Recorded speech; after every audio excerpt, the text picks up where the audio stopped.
Alveoli दासी श्री हरिवंश महाराज जी, आपके चरणों में कोटि कोटि प्रणाम। महाराज जी, आप कह रहे हैं कि आप पूज्य शोभन सरकार जी के कृपा पात्र रहे हैं और उन्हीं की कृपा से उन्होंने ही वृंदावन भेजा था, तब बोला था कि वहीं डूब जा, मतलब, और आपने उन्होंने कुछ शब्द बोले थे तो कह रहे थे कि आज मतलब उनकी बात पहले तो समझ नहीं आई, बट अभी समझ आए कि उन्होंने बोला था कि प्रेम में डूबो और विरह में जल जाओ। महाराज जी, ये विरह अग्नि कैसे प्रकट होगी? आप 2 दिन से स्वप्न में आ रहे थे तो लगातार सत्संग हुआ, दूसरे दिन के सत्संग में आपने बोला असाधन वृत्ति का त्याग कीजिए, असाधन वृत्ति नहीं होनी चाहिए। तो महाराज जी फिर आंख खुल गई, फिर कुछ समझ नहीं आया, अब भूल गया। फिर तो नाम जब करते रहो निरंतर, कोई असाधन ना होने पावे तो फिर अपने आप प्रेम प्रकट हो जाता है। असाधन वृत्ति क्या होती है? हाँ, जैसे खान पान अशुद्ध या शरीर संबंधी कोई अशुद्ध आचरण या हमारी वाणी में अशुद्धता, यही है तन मन वाणी। हमारी वाणी शुद्ध हो, हमारा मन शुद्ध हो, हमारा तन शुद्ध हो और खूब डट के नाम जप हो, भगवान की लीला कथा सुने तो प्रियालाल से प्रेम हो जाएगा। खूब नाम जप करो। बड़े महापुरुषों की कृपा जो है हमें सतमार्ग में पहुंचाती रहती है। वो हमारे पिता की तरह थे शोभन सरकार जी। महाराज, आपके तन हमने पहली बार दर्शन किए, ऐसे लगा सच्चा सरकार ही। हाँ, वो हमारे पिता तुल्य थे, बहुत प्यार मिला उनका। हाँ, उनका बहुत प्यार मिला जी। महाराज जी, आप बचपन में उनका सानिध्य प्राप्त हुआ? हाँ, लगभग 20 वर्ष की आयु होगी जब, अरे 18-20 वर्ष की आयु होगी तो फिर आओ आओ ऐसे करके दूध पिलाते थे, खूब हंसते खेलते थे साथ, ऐसे खूब आनंद दिए। कई उनके उपदेश हमारे लिखे हुए हैं। उपदेश दिए कि कपड़ा रंगा के व्यवस्था के चक्कर में मत फंसना बच्चा, ये संसार लूट लेता है भजन को, इसलिए व्यवस्था के चक्कर में मत पड़ना। कपड़ा रंगाया है तो भगवान की प्राप्ति के लिए रोटी मांग लो और गंगा किनारे एकांत में बैठ के खाओ। महाराज जी वो कहते थे जब वहाँ उनके दर्शन करने हम यहाँ से जाते थे, कहते थे वहीं डूब के मर जा, कोई दूसरा भगवान। भगवान के नाम में डूबो, उसी में प्रेम समाया है, उसी में रूप समाया है। देखी रूप नाम आधीना, जितना नाम जप करोगी उतने रूप माधुरी आएगी, और रूप माधुरी आएगी उतना ही प्रेम होगा, उतना ही हमारा मन बुद्धि भगवान पर न्यौछावर हो जाएगा। नाम पर ध्यान दो, खूब नाम जप करो, हर समय उठते बैठते चलते फिरते हर समय नाम, जो गुरु जी ने नाम दिया और वही नाम जप करो। अमित जी दिल्ली से, राधे राधे। राधे राधे। महाराज जी, असली सेवा क्या है? अहम का भगवान में लय हो जाना, अहंकार का भगवान में लय हो जाना असली सेवा है। ऐसा प्रयास करे कि कोई अहंकार न रह जाए और सब अहंकार भगवान के चरणों में समर्पित हो जाए, यही सेवा है। अब इसी के लिए साधना की जाती है। जैसे जब लंका से हनुमान जी महाराज पधारे तो भगवान श्री राम को सूचना मिली कि हनुमान जी काम सिद्ध करके आ गए।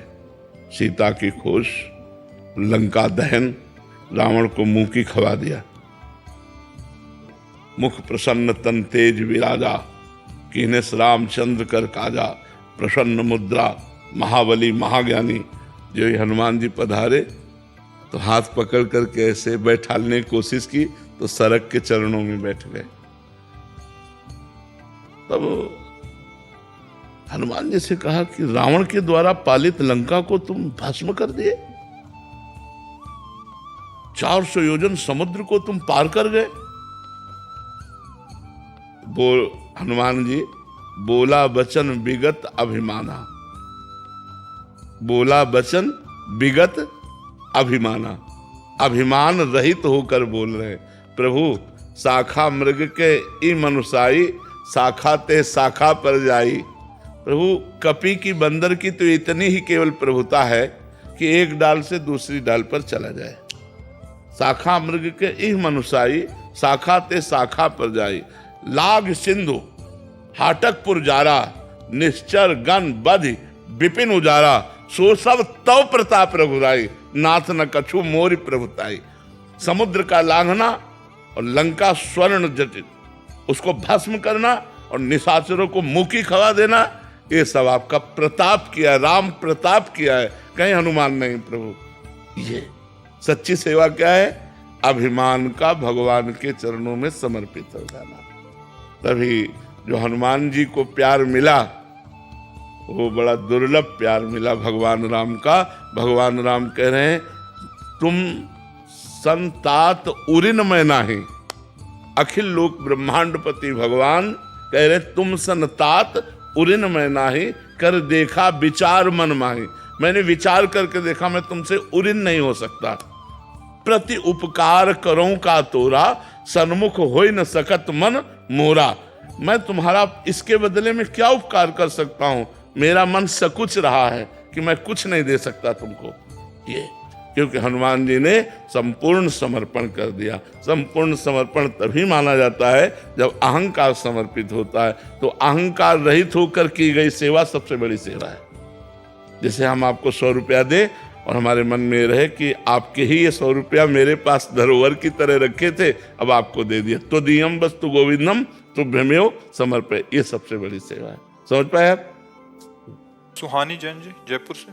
राधे राधे महाराज जी। महाराज जी, जब परिवार में अपने विचार और भावनाएं समझी नहीं जाती तब क्या करना चाहिए? भगवान से अपने विचार जोड़ने चाहिए। परिवार का संसार कोई न हमारे विचार नहीं समझ सकता। हम अंदर से आपके प्रति जो व्यवहार करेंगे उसका परिणाम हमको प्रतिकूलता ही मिलेगी। आप हमारे विचारों को नहीं समझ पाएंगे। हम आपको हृदय से प्यार करते हैं लेकिन आपको उसमें छल कपट दिखाई देगा।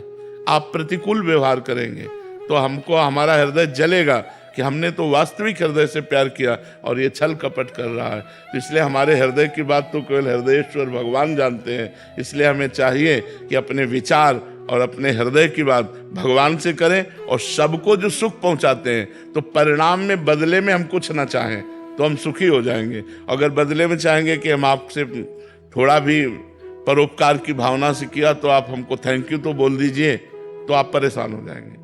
फिर महाराज जी, जैसे घर वालों से ना बहुत बहस हो जाती है। जैसे कि अगर कोई काम भी करना है तो कोई सपोर्ट नहीं मिलता है, ऐसा लगता है। सपोर्ट भगवान देंगे। हम इसीलिए तो कह रहे भगवान से जुड़ो तो परिवार भी आप पर प्रेम करेगा। जा पर कृपा राम की होई, ता पर कृपा करे सब कोई। अपने अपने विचार हैं, आपके अपने विचार हैं, आपके भाई के अपने विचार हैं, पिता के अपने विचार हैं, चाचा के अपने विचार हैं, लेकिन भगवान आपके विचार को जानते हैं। और अगर आप भगवान से जुड़ी तो आपका विचार पक्का होगा जिसका प्रभाव सबके ऊपर पड़ेगा। देखो, संतों का विचार क्यों समाज के ऊपर पड़ता है? क्योंकि उनका विचार भगवान से जुड़ा हुआ होता है। समझ रहे ना? कोई नई बात नहीं है। आपके अंदर भी विचार है लेकिन आप सुनने क्या आए हो? संतों के विचार ही तो सुनने आए हो कि ये क्या बोलेंगे, इनका विचार क्या है, और आपका विश्वास है ये जो बोलेंगे सही बोलेंगे। क्यों? क्योंकि हमारा विचार, हमारा भाव भगवान से जुड़ा हुआ है। तो आप अपने विचार को, अपने भाव को भगवान से जोड़िए तो आपके परिवार पर उसका प्रभाव पड़ेगा। देख लीजिए, आप करके नाम जप कीजिए और भगवान से बातचीत कीजिए। प्रभु ऐसे से ऐसा हो जाए तो अच्छा। वो सुन रहे हैं आपकी बात, विश्वास कीजिए, वो आपके हृदय में ही बैठे सुन रहे हैं। जब ज्यादा भजन करोगे तो आपको अनुभव में होने लगा भगवान से कि हमने जो बात की देखो ये तत्क्षण हो गया। आपको अनुभव में आने लगेगा, बिना भजन के अनुभव में नहीं आएगा। और संसार से कभी हमें तृप्ति नहीं मिल सकती, कभी हमें प्यार नहीं मिल सकता। ये शब्द लिख लो, संसार के प्यार से कभी हमें शांति नहीं मिल सकती। 4 दिन वो जरूर दुलार करेगा, इसके बाद फिर हमको भटकना पड़ेगा। भगवान निर्वाह करते हैं प्यार का, संसार निर्वाह नहीं करता। संसार नवम नवम नवम। संसार आज ये वस्तु, कल वो वस्तु, परसों वो वस्तु। आज ये व्यक्ति, कल वो व्यक्ति, परसों वो व्यक्ति। ऐसा मन करता है कि नहीं कर? एक जगह मन नहीं टिकता है। तो आज हमसे कोई कह रहा है कि मैं आपको बहुत प्यार करता हूं, और कुछ समय बाद हम देखते हैं वो दूसरे से प्यार कर रहा है। अब हमारी हालत क्या होगी? अब हमारी हालत। प्रकृति जी। श्री हरिवंश महाराज जी, मैं और मेरे पति बाहर विदेश में रहते हैं। आपके सत्संग और श्री जी की कृपा से हम दोनों पूरी कोशिश करते हैं कि आपके बताए हुए रास्ते पर चलें और वहां पर रहकर अपना जीवन सात्विक ढंग से जिएं और श्यामा शाम की सेवा करें। महाराज जी, आप कह रहे हैं कि हमने पार्टीज में जाना छोड़ दिया और सारे जो धर्माचरण थे सारे विदेश में रहकर भक्ति करना बहुत कठिन बात है, क्योंकि वहाँ का वातावरण विशेष रजोगुणी और तमोगुणी है।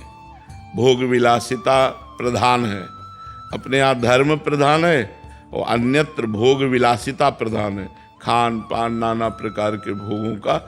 और भोगों के त्याग से भक्ति की वृद्धि होती है और भोगों के राग से भक्ति का नाश हो जाता है। तो ये तो बहुत बहादुरी की बात है कि विदेश में रहकर संयम धारण करना, विदेश में रहकर गलत आहार न करना, विदेश में रहकर भगवान का भजन करना। तो आपको धन्यवाद है, आपके पति को धन्यवाद है। दोनों मिलकर के खूब धैर्यपूर्वक भक्ति मार्ग में चलो, जीवन का फल है भगवान की प्राप्ति हो जी जाए। काफी दोस्त तो छूट गए हैं जो भगवत मार्ग पर चल रहे थे, बस उन्हीं से संपर्क कर रहे थे। बस जो छूट गए हैं वो बहुत महाराज जी वो कहते हैं कि घमंडी हो गए हैं आजकल, ये हो गए हैं। तो महाराज जी बात छिपाते हो क्या? तो महाराज जी जीवन में मतलब इन लोगों को कटना ठीक है ना महाराज? हाँ बिल्कुल। जाके प्रिय न राम वैदेही तजिए ताहि कोटि बैरिशम जद्यप परम स्नेही। गोस्वामी तुलसीदास जी कहते हैं जो भगवान से विमुख लोग हैं हमारा उनसे कभी संबंध न रहे, जो भगवान के भक्त हैं उनकी चरण रज हमारे माथे पे रहे, ऐसा सिद्धांत है भक्ति का। तो अगर ऐसे लोग छूटते हैं तो भगवान की कृपा है। अगर कोई साथी ना हो तो बहुत अच्छी बात है, भगवान साथी हमारे हैं। और ऐसे भगवत विमुख लोगों का साथ भी कोई साथ नहीं है। जहाँ आप पर विपत्ति आई तहाँ सब अलग नजर आएंगे, आप संकट में फंस जाएंगे, कोई पूछेगा नहीं। ये स्वार्थी लोग हैं, भगवान ही संकट में सहयोग देने वाले हैं। इसलिए भगवान से प्रार्थना करो कि आपके भक्तों का संग मिले और आपसे जो विमुख जन हैं इनसे हमारा कोई संबंध न हो। इनका छूट जाना ही अच्छा है। उसमें सोचो मत कि हमारे पास इतना समुदाय जुड़ा था और वो समुदाय छूट गया तो हम अकेले पड़ गए। नहीं, विश्व का रचयिता भगवान जब तुम्हारे साथ है तो तुम अकेले कैसे हो सकते हो जी।